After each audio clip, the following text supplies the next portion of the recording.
देश की राजधानी दिल्ली के 5 सितारा होटलों के कमरों का किराया इन दिनों आसमान छू रहा है। लग्जरी होटलों को मिल रहे रिकॉर्ड तोड़ बुकिंग की वजह से अब दिल्ली के 5 स्टार होटल्स में कमरा मिलना मुश्किल हो गया है। लग्जरी होटलों के कमरों के दाम अचानक बढ़ने लगे हैं।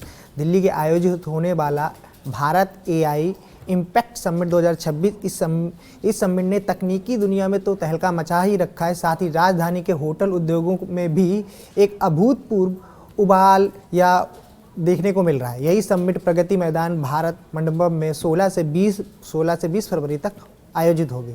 यह अब तक के वैश्विक एआई सम्मेलन में सबसे बड़ा आयोजन माना जा रहा है। इसमें 100 से अधिक देशों की भागीदारी होगी, जिसमें 15 से 20 राष्ट्राध्यक्ष और 50 से अधिक मंत्री और वैश्विक तकनीक दिग्गज शामिल होंगे। एआई इकोसिस्टम के लगभग 500 शोधकर्ता और सीटीओ की मौजूदगी दिल्ली के दुनिया भर का केंद्र बना देगी।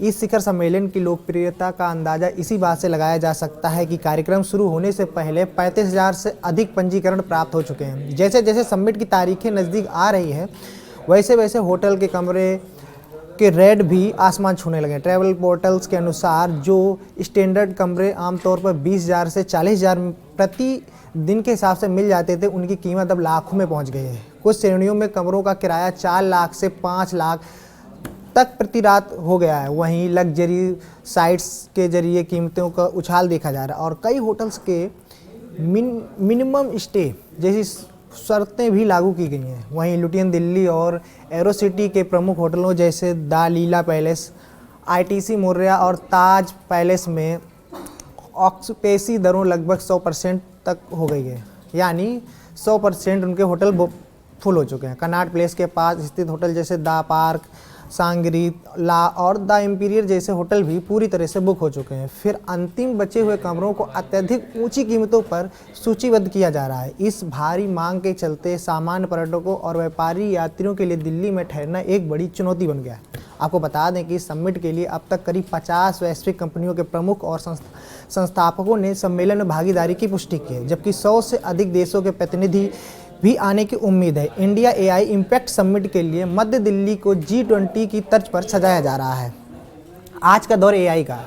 ऑफिस हो या बिजनेस हो या हर जगह एआई की मदद से अपने काम को आसान बनाया जा रहा है। सच बता दें तो एआई हमारे जीवन में पूरी तरह से घुस चुकी है। यही वजह है कि आपको खुद को अपडेट रखना होता है, तो एआई के सीख कर अपनी स्किल पर काम करें। इसी कड़ी में एक अहम चीज़ जुड़ने जा रही है जो भविष्य में हमारे लिए नई संभावनाएं लाएगी। दरअसल दिल्ली में 16 फरवरी से एआई इम्पैक्ट समिट शुरू होने जा रही है। AI impact summit 2026 artificial intelligence पर दुनिया की बड़ी वैश्विक बैठकों में से एक है।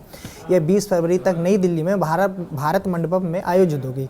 इसमें प्रधानमंत्री नरेंद्र मोदी, फ्रांस के राष्ट्रपति, ब्राज़ील के राष्ट्रपति जैसे कई वैश्विक नेता शामिल होंगे। साथ ही सुंदर पिचाई, सैम ऑल्टमैन जैसे बड़े उद्योगपति भी इस समिट में हिस्सा लेंगे। वहीं कई सीईओ कंपनियों के भी इसमें हिस्सा लेंगे। वहीं 30 से अधिक देशों के करीब 10,000 विदेशी प्रतिनिधि और कुल मिलाकर 1.5 लाख से ज़्यादा रजिस्ट्रेशन इस समिट के लिए हो चुके हैं।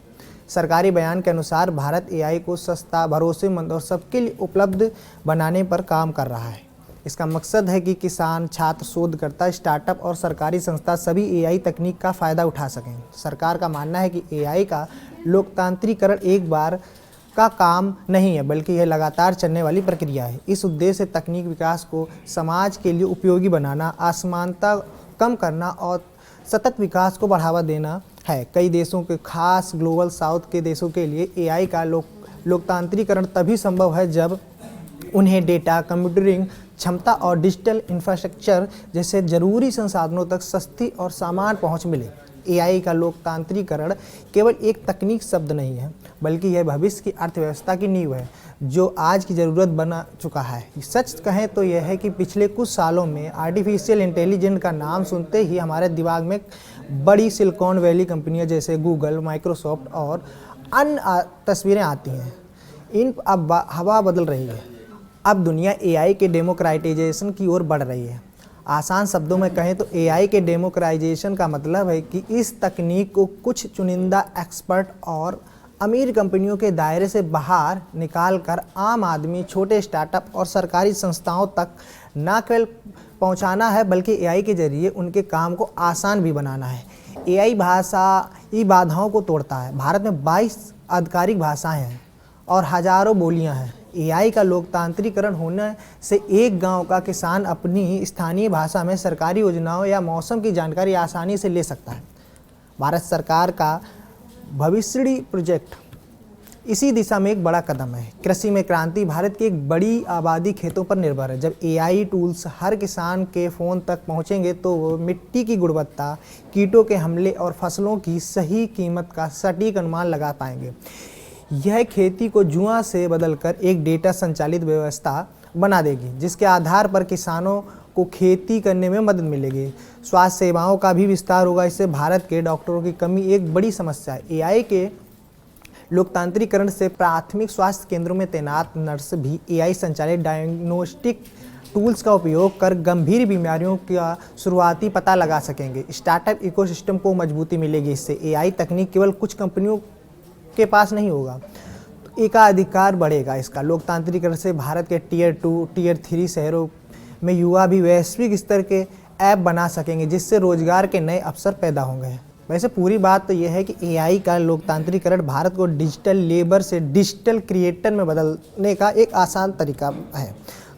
अगर हम इस तकनीक को घर घर तक पहुंचाने में सफल रहे तो भारत केवल विकसित राष्ट्र ही नहीं बनेगा, बल्कि दुनिया के लिए एक ह्यूमन सेंट्रिक एआई का मॉडल भी पेश करेगा। आपकी खबर कैसी लगी कमेंट करके बताएं।